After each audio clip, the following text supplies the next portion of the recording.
जय श्री कृष्ण, जय राधे राधे। हमारे सनातन प्रेमी बंधुजनों, आज मुझे एक प्रश्न का उत्तर देते हुए बहुत ही गर्व महसूस हो रहा है।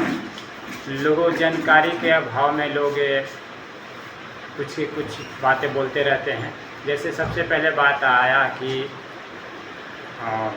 हमारे जो ऋषि थे वेद व्यास जी, महाभारत के रचयिता, इनकी जन्म, तो वेद व्यास जी के पिता हुए पराशर ऋषि, पराशर के बेटा हुए, पराशर के पिताजी हुए शक्ति ऋषि, और शक्ति ऋषि के पिता हुए वशिष्ठ, वशिष्ठ मुनि के पिता हैं ब्रह्म।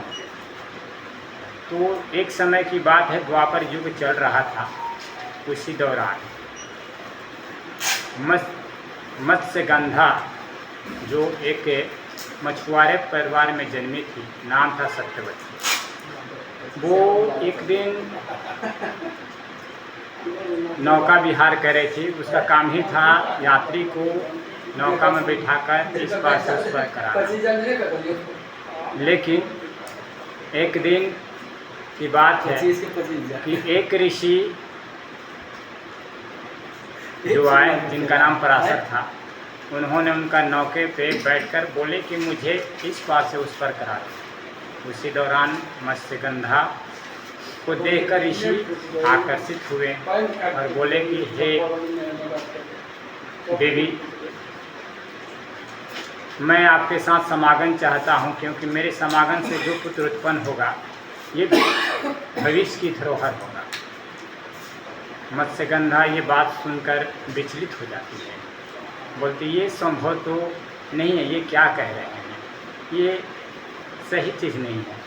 लेकिन ऋषि बोलते हैं कि देखो, जो मैं करने जा रहा हूँ ये सृष्टि की भलाई के लिए करने जा रहा हूँ, इससे तुम्हारेपन को कोई ठेस नहीं पहुँचेगा, और जो तुम्हारे शरीर से मत्स्य का जो गंध आता है ये गंध भी नहीं आएगा।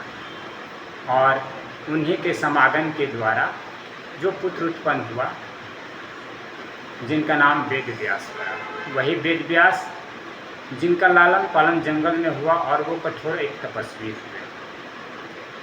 और यहीं से वेद व्यास जी जंगल में रहकर जो इनका वंश था, जो बाद में चलकर सत्यवती का विवाह सनातन धर्म महाभारत में जो शांतनु महाराज से होता है, हस्तिनापुर के जो राजा हैं उनसे होता है, और उसके बाद उनके जो दो पुत्र चित्रवीर और विचित्रवीर की जो पत्नियां हैं, विचित्रवीर चित्रवीर के जब वो मृत्यु को प्राप्त हो जाते हैं, तो उन्हीं की जो पत्नी होती हैं, तो उन्हीं से फिर ये वेद व्यास जी भी पुत्र उत्पन्न करते हैं।